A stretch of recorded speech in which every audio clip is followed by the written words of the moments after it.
Hello, my friend, and welcome back to Mama Magma Yoga.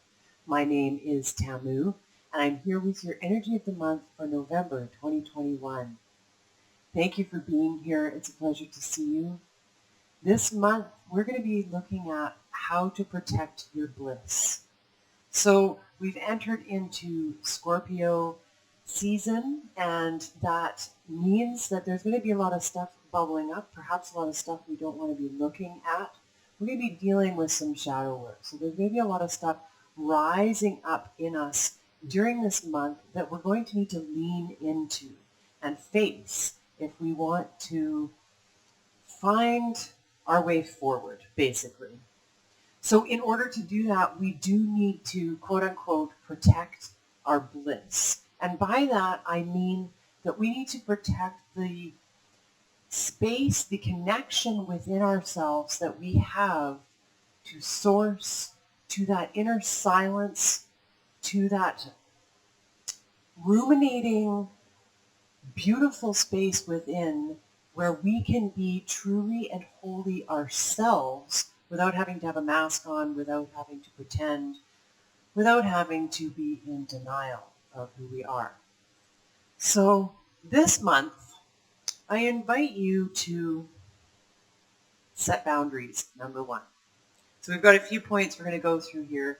And the first one here is that we need to really learn how to set boundaries. If we're going to protect our inner space and allow ourselves to heal, which is the ultimate goal, and then be able to move on and actually move around in this life from a stance of creativity and proaction instead of reaction and feeling damaged or feeling like we are constantly in fight or flight, then we need to learn how to say no. And I'm sure you've heard this many times from many other people, your therapist, your counselor, your friend, other spiritual leaders that you follow or that you respect. But it's a really big thing this month. You need to learn how or to find space or to at least practice the saying no, setting boundaries, and knowing what you need in your life and sticking to that. We always have to make compromise, and yes, there is kindness, there is giving to others when they need it and opening our hearts. But we can only really do that if we fill our own cup and if we're creating our own space. Otherwise, we're going to stretch just a little too thin. So number one, we're going to be looking at setting boundaries.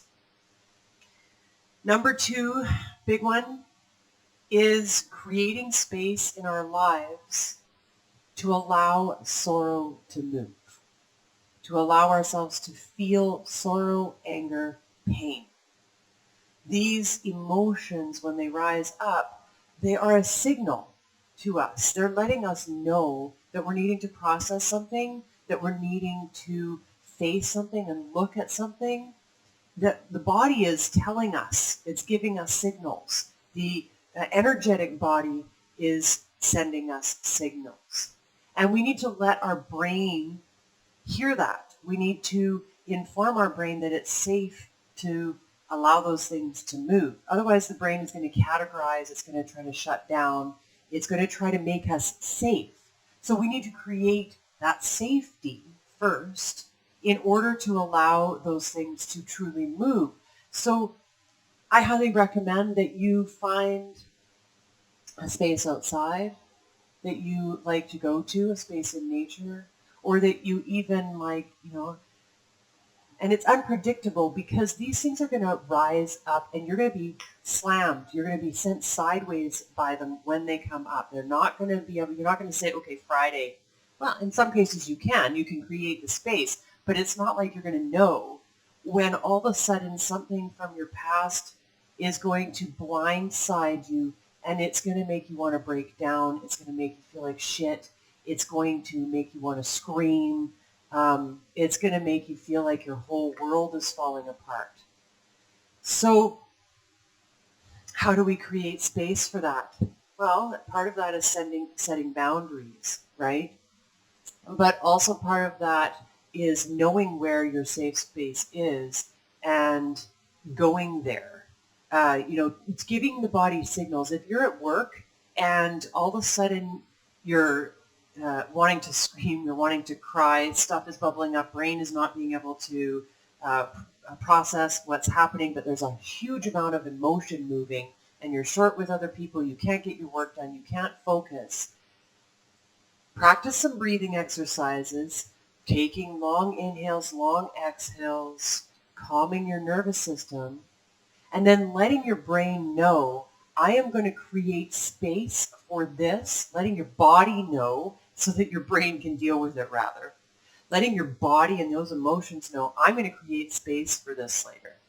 I'm going to go home. I'm going to draw myself a bath. I'm going to curl up in bed. I'm going to get out my tarot cards. I'm going to get out my notebook. I am not going to go on my phone. I am not going to play video games. I am not going to do these distracting things. I'm going to create space. I'm going to light a candle. I'm going to have some music. And I'm going to let myself cry. I'm going to let myself scream. I'm going to let myself be angry. That sacred anger. When we know that some wrong has been done to us and it needs to move, it needs to flush, it needs to have voice in order for it to heal. So that's number 2. Now, also part of that is knowing that we can't move on with our lives. We can't access that inner bliss as easily. We can't heal if we're constantly in denial. If we're telling ourselves everything is okay all the time. If we're being happy. If we're part of someone said recently, the love and light brigade. And that really hit me pretty heavy because I am certainly not part of the love and light brigade. I do not subscribe to being happy all the time, being constantly positive. That just creates denial. It means that anything that arises within you that needs to be looked at, any lost part of yourself that's been wounded in the past, that needs love, that needs acceptance, that needs to be welcomed home, is told no. No, you're not accepted here. You're shunned. You're pushed away. And that won't allow you to process and to grow and to become fully who you are if you're constantly telling that part of yourself, no, I'm not looking at you right now, right? And there is benefit in keeping a positive attitude, in exercising, in focusing on meditation so that we can build compassion, so that we can have lightness in our lives, so that we can have creativity, so that we can have spontaneity, so that there is more of a higher vibration, I guess. I don't like that term, but anyways, a higher vibration accumulating around us and in our lives and on the planet in general. But we cannot achieve that in wholeness if what we're doing is telling those lost parts of self no. So acknowledging that there's shit that needs to be worked through, knowing that this month it's going to come up, and being aware of that and creating space for it are huge keys in this month. That also ties into just creating quiet. We need to create quiet for meditation and for inner reflection. So what I'm saying is that it's not always going to be that you need to create the space to howl it out, to scream it out, to process the pain or the denial. There also just needs to be quiet in the self for self-reflection so that we can access and have discernment and pay attention to all these different aspects of self from a sort of a removed position or taking a step back, having a wider picture, knowing that it's not all, this isn't all that exists. This is not all that exists. The A drive isn't actually what we should be driving from.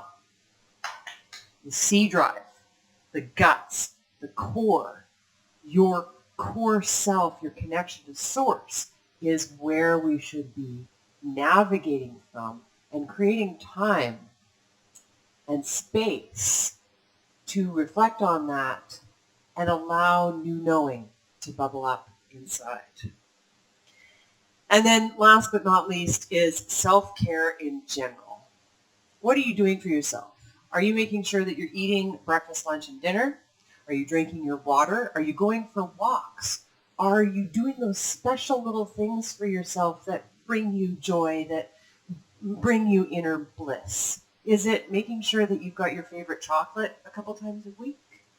Is it making sure that you've got the cream that you need for your face and your hands and your body? Is it making sure to shower regularly?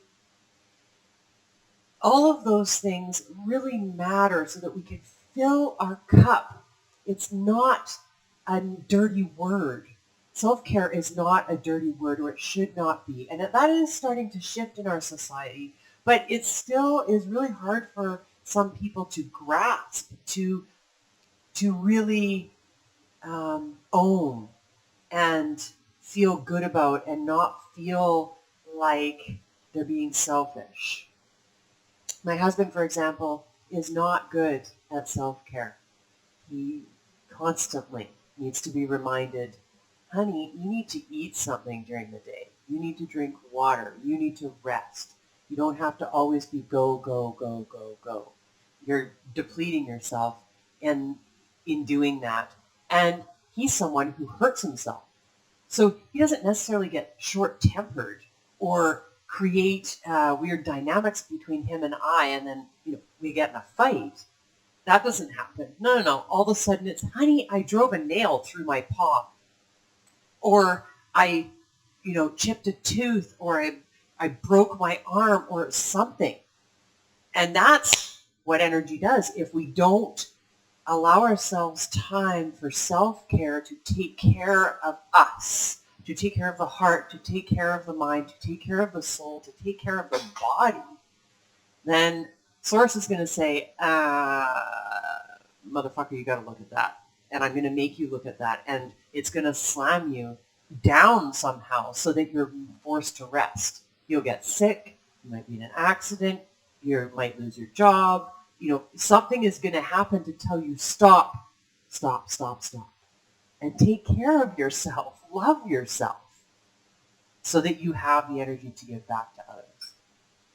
So I hope this is helpful. I hope it doesn't sound too ominous because it's not meant to. It's really meant to help give you that little kick in the butt to do the self-care, to do the shadow work, to dive in deep, to love yourself, because you are magnificent, you are beautiful. The world needs you. And I hope that you can hear that. And I hope you follow along this month with our weekly meditations and allow yourself to dive in and find that center, find that core, find that inner bliss. So I just hope that you do whatever you can to protect that inner bliss and to cultivate it, to nurture it, to give it love so that it can expand, expand, expand, and become more and more part of your everyday existence. Thank you so much for being here. I can't wait to see you next time. I hope you have a super fantastic day. The light in me bows to, honors, and cherishes the light in you. Namaste.